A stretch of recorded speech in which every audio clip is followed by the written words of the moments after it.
நாடாளுமன்ற மழைக்கால கூட்டத்தொடர் கூட உள்ள நிலையில் முதலமைச்சர் மு.க.ஸ்டாலின் தலைமையில் திமுக எம்பிக்கள் ஆலோசனை கூட்டமானது தற்பொழுது அண்ணா அறிவாலயத்தில் தொடங்கி இருப்பதாக தகவல்கள் தெரிவிக்கின்றன. கூடுதல் விவரங்களோடு எம்முடைய செய்தியாளர் பாரி கார்த்திக் இணைந்திருக்கிறார். பாரி, விரிவான விவரங்களை பதிவு பண்ணலாம். வணக்கம். வருகின்ற 21ஆம் தேதி நாடாளுமன்ற மழைக்கால கூட்டத்தொடர் துவங்க இருக்கிறது.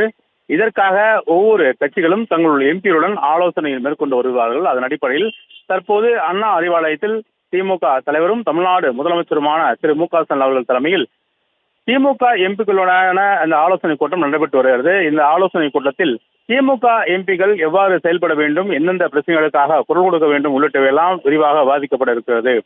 மேலும் தொடர்ச்சியாக மத்திய அரசு மாநில அரசுக்கு ஒதுக்க வேண்டிய நிதி சரியாக வழங்கவில்லை என்றும், மேலும் மத்திய அரசினுடைய திட்டங்கள் தமிழகத்திற்கு சரியாக வரவில்லை என பல்வேறு குற்றச்சாட்டுகளை திமுக எம்பிகள் முன்னெடுப்பதாக இருக்கிறார்கள். அதற்காக அவர்களுக்கு பல்வேறு அறிவுரைகளை வழங்கி வருகிறார்கள்.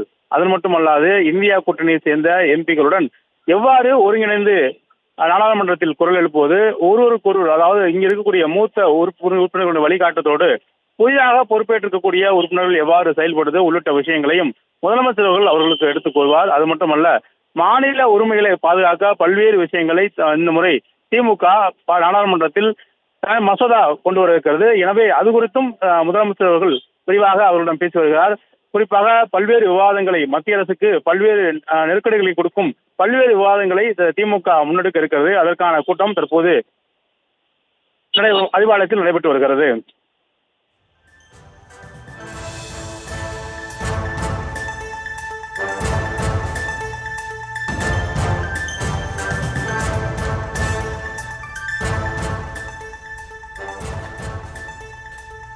விவரங்களுக்கு நன்றி பாரி.